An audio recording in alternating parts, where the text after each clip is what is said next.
Bonsoir à tous, ravi de vous retrouver en semaine mais également le week-end car l'information c'est 7 jours sur 7 sur Monaco Info. L'actualité du jour, c'est l'inauguration du complexe balnéaire du Larvoto. Son nouveau visage a été dévoilé ce matin. Nous en parlerons avec le directeur de l'aménagement urbain, Jean-Luc Puyot. Il vient de participer à l'un des ultra-trails les plus relevés au monde. Nicolas D'Angelo a bouclé les 90 km du marathon du Mont Blanc en un peu plus de 13 heures. Le Monégasque sera avec nous ce soir au lendemain de sa performance. Puis nous vous ferons visiter la toute dernière exposition à la Maison de France, une exposition où les femmes sont à l'honneur. Je vous le disais en titre, son inauguration était attendue avec impatience. Le complexe balnéaire du Larvoto a rouvert ses portes ce matin pour le plus grand bonheur des habitués. Vanessa Dessy et Olivier Bonello étaient sur place, voyez leur reportage. C'est dans une toute nouvelle architecture que les Monégasques et résidents retrouvent leur plage. Le complexe balnéaire du Larvoto a été totalement rénové. Les espaces publics sont élargis pour atteindre près de 15 000 m². Les surfaces commerciales sont agrandies. L'école bleue a désormais regagné son emplacement d'origine, ce qui permet à la fine équipe d'exploiter un site encore plus attractif. Et on a désormais un lieu d'accueil pour les gens qui viennent plonger, qui est tout simplement magnifique. Il est fabuleux, il est grandiose. Nous, pour notre part, on est mis de côté et c'est très bien parce qu'on est proche de notre bateau. On est loin des restaurants pour moins les déranger, comme à l'époque. On a de très grands locaux avec de très grands vestiaires, avec de très grands espaces de fonctionnement. J'ai étoffé l'équipe, on a 2 moniteurs de plus maintenant. Donc on a une grosse équipe pédagogique. Et puis surtout, on est énormément soutenu par le gouvernement, par l'État. Parmi les anciens du Larvoto, la Rose des Vents a également bénéficié d'un embellissement. Le restaurant peut désormais proposer une cuisine méditerranéenne basée uniquement sur du poisson sous toutes ses formes, les pieds dans l'eau. Le Larvoto, c'est magnifique, extraordinaire, avec ce niveau plage et niveau haute. Moi, je trouve que c'est magnifique, honnêtement, vraiment. On a un niveau à l'étage où on fait des apéritifs, une bar pour la promenade, comme ça. Et au niveau bas, on a un restaurant. Et on a aussi la terrasse de la plage avec le matelas. Et les gens ils peuvent manger sur le matelas, soit à la table, comme ils préfèrent. Après le déjeuner, vous pourrez déguster une glace italienne. Ce nouvel établissement propose des produits naturels avec une volonté de préserver des cultures en danger. On s'approvisionne uniquement au travers de la fondation de Slow Food, donc avec des produits par exemple comme les noisettes qui viennent du Piémont, qui sont d'origine d'appellation contrôlée, les pistaches de Sicile, Amarena d'Emilia Romagna, etc. Et l'idée, c'est justement, encore une fois, de promouvoir toutes ces méthodes traditionnelles de fabrication de la glace italienne. Et mon associé Antonio a retrouvé des vieilles recettes traditionnelles de ses grands-parents dans un grenier. Et donc, on est reparti de là. On s'est dit, voilà, pourquoi pas prendre les bases, les bonnes fondations et essayer de construire là-dessus. Et puis, le cadre est merveilleux. Donc, effectivement, c'est le plus beau bureau du monde. Le Larvoto version 2021 est signé du grand architecte italien Renzo Piano qui a voulu créer un tout nouveau quartier. Et rejoignons immédiatement du côté du Larvoto notre premier invité. Il s'agit du directeur de l'aménagement urbain. Bonsoir Jean-Luc Puyot. Bonsoir Émilie Rousseau. Nous venons de le voir dans ce reportage. Comment pourrait-on qualifier le nouveau visage du complexe balnéaire du Larvoto? Tout d'abord un grand succès puisqu'on vient de terminer l'inauguration. On s'aperçoit que la population a pris place, donc ils sont venus déjà à la plage et donc aussi ils sont venus prendre place dans les restaurants aussi. Oui, c'était une réouverture très attendue. Oui, ça fait à peu près 22 mois que l'on attendait ça. Donc ce complexe balnéaire du Larvoto, c'est le symbole de la principauté puisque depuis quelque temps on n'avait pas d'accès à la plage. Même si l'an dernier on avait fait un petit effort sur le solarium, on avait développé donc un service de restauration. Mais là, c'est quand même le point fort de la principauté. Alors, qu'est-ce qui le différencie par rapport au Larvoto d'avant? Quelle a été la volonté du gouvernement princier? D'abord, reconquérir l'espace public, puisque la promenade supérieure fait à peu près 15 000 m². 15 000 m² de surface ombragée. On a à peu près 130 arbres qui ont été plantés, notamment des pins, des oliviers. Ça, c'est la partie supérieure. Sur cette partie supérieure, on s'est aussi approprié l'espace en créant donc une piste cyclable qui fera la liaison entre le quartier Maritera et Testimonio. Donc une reconquête de l'espace public, c'était le plus important. Et puis sur la partie basse, la plage. La plage avait ses 14 000 m² de surface. C'est une plage aussi qui est non fumeur, hein. On a réservé des emplacements pour les fumeurs.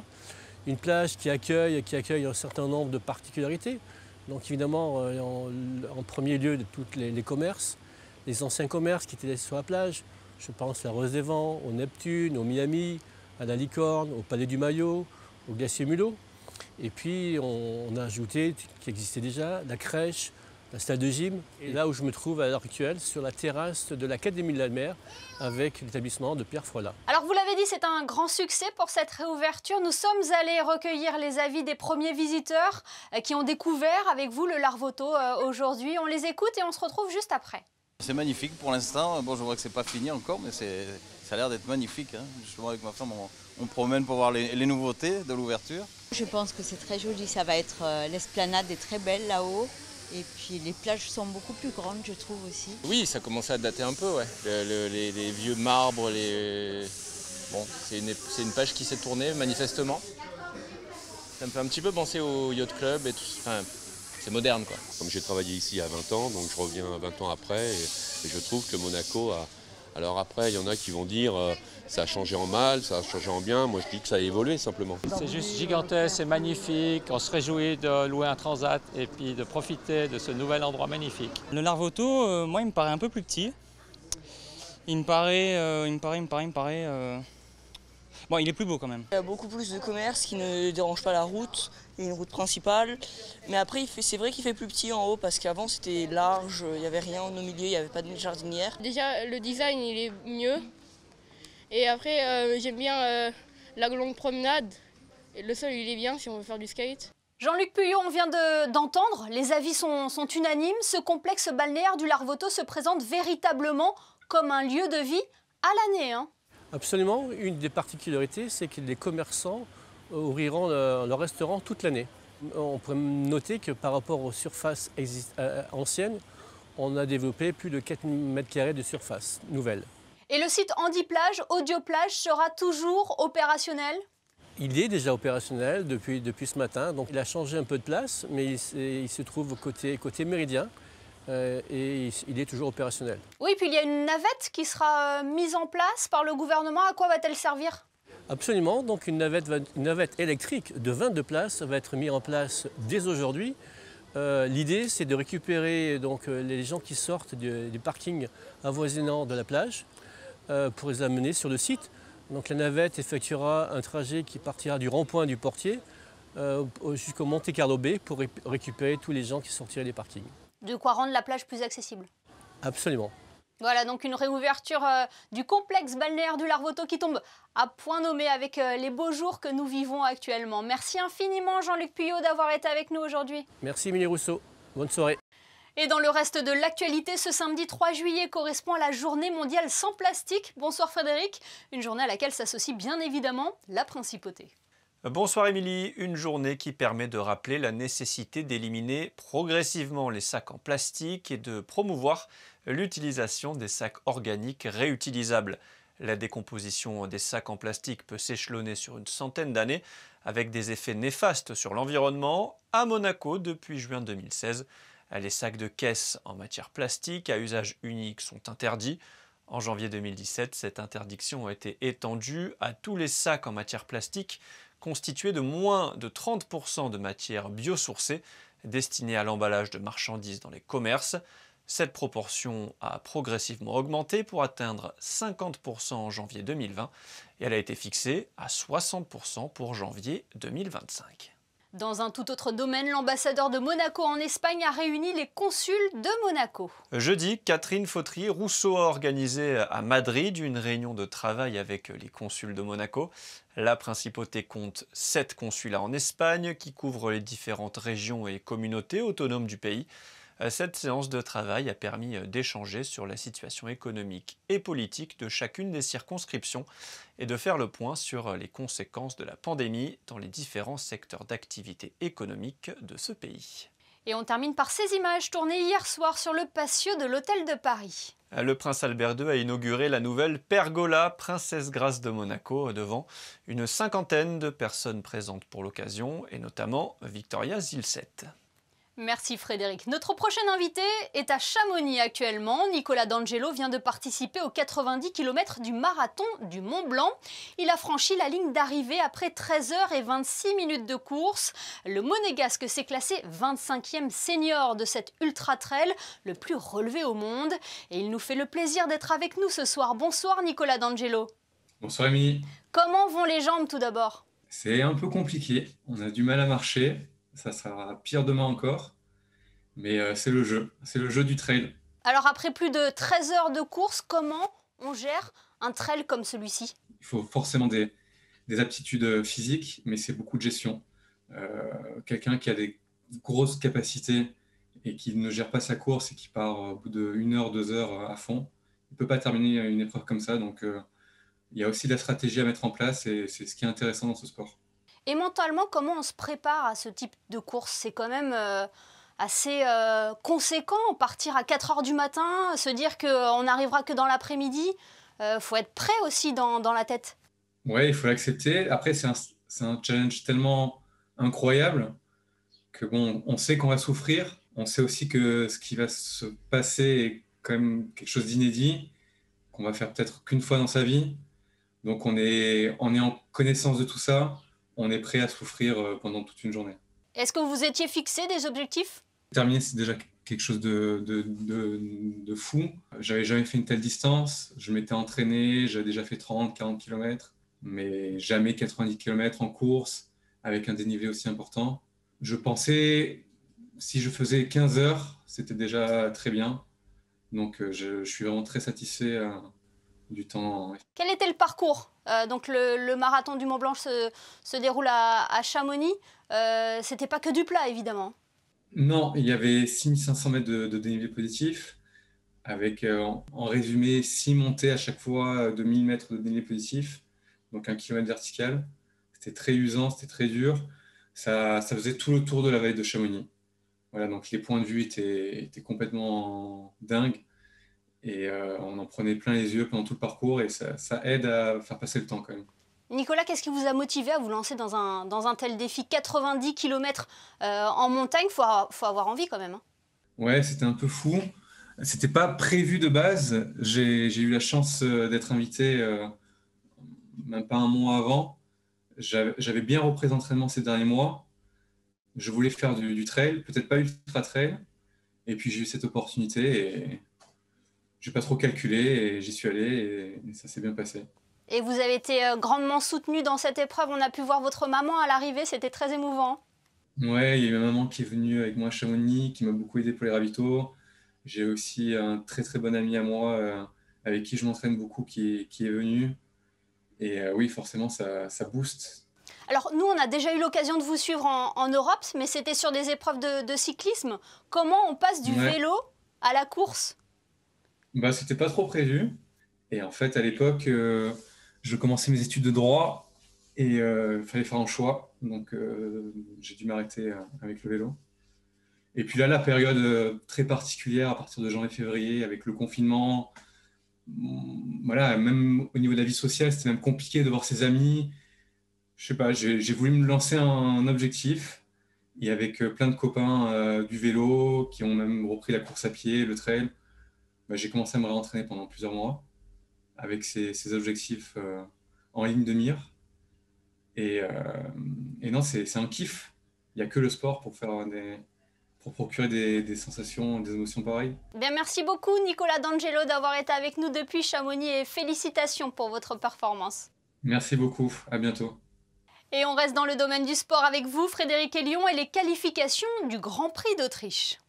Oui, deuxième week-end consécutif sur le circuit de Spielberg pour les pilotes et comme pour les qualifications du Grand Prix de Styrie, Max Verstappen s'est montré le plus rapide cet après-midi. Le Néerlandais, leader du championnat du monde, s'élancera en pole position demain devant Lando Norris sur sa McLaren et Sergio Pérez. Lewis Hamilton est 4e et Charles Leclerc partira en 12e position sur la grille.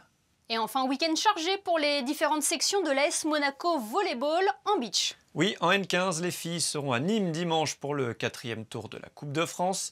En cas de victoire, elles se qualifieraient pour la finale regroupant les 12 meilleures équipes. Même topo pour les N18 féminines qui seront elles du côté de 7 avec le même objectif, une qualification pour la phase finale. Et pour être complet, sachez que les seniors garçons participeront eux dimanche au premier tour de la Coupe de France. L'AS Monaco Volleyball organise également des détections pour les filles et garçons nés entre 2001 et 2016 au gymnase des Moneghetti le mercredi 1er septembre. Merci Frédéric, on vous retrouve tout à l'heure pour les prévisions météo. Un mot à présent sur cette nouvelle exposition à la Maison de France. Elle s'intitule « Entrevue au féminin » et est à découvrir jusqu'au 16 juillet. Le reportage de Sandrine Nègre et Alexandra Marangoni.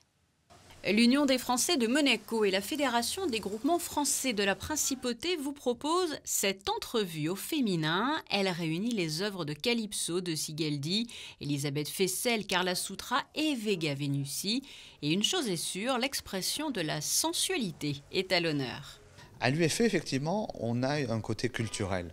Alors on a plus l'habitude de nous voir parler de logement, parler de fiscalité, parler de problèmes des Français.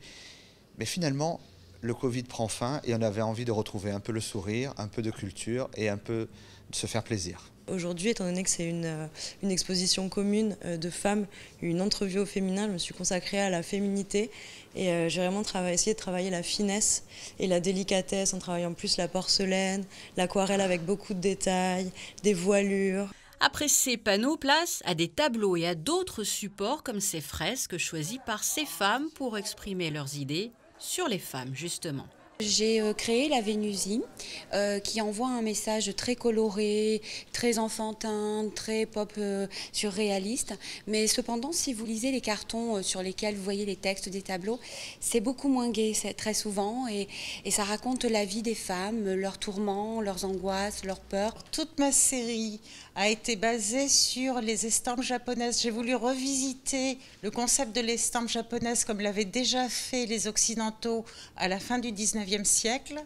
Et en fait, je me suis dit que ça devrait être amusant d'essayer de les réadapter à nos outils d'aujourd'hui. Je pense que personne ne l'a encore fait. C'est très amusant de voir une exposition où il y a 4 femmes, 4 artistes, et combien on a des œuvres tellement différentes alors qu'on traite le même thème. C'est fascinant. Dans le cadre de cette exposition, plusieurs rendez-vous seront proposés. Le 5 juillet à 18h, une conférence sur l'érotisme dans l'art, ainsi que des ateliers parfums les 3, 10 et 16 juillet avec la Maison Gallimard. Place à présent à notre traditionnel rendez-vous du samedi. Vous en avez désormais l'habitude. Chaque semaine, nous vous dévoilons le coup de cœur de la médiathèque de Monaco. Biographie, roman, bande dessinée, sur quel ouvrage s'est porté le choix de Béatrice Novaretti aujourd'hui? La réponse dans la chronique littéraire. Je souhaite vous présenter La Petite Dernière, roman fort, intense, nécessaire, qui nous fait réfléchir et que l'on lit avec énormément de plaisir.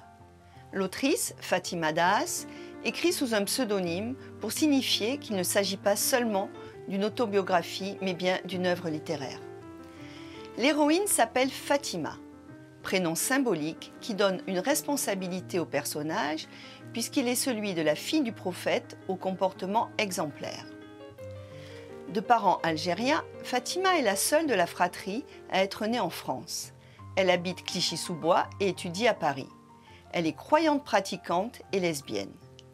Fatima se pense toujours à côté des autres et à côté d'elle-même. Depuis son jeune âge, elle ne se sent pas à sa place et la société le lui rappelle d'ailleurs régulièrement. Par exemple, lorsqu'elle est à Clichy, on la trouve trop parisienne et inversement. De même que pour certains, elle est trop croyante, alors que pour d'autres, elle est dans le péché. Fatima passe par des sentiments de culpabilité, de honte et puis cherche à comprendre. Comment se définir et se construire à partir de non-dits et de silences?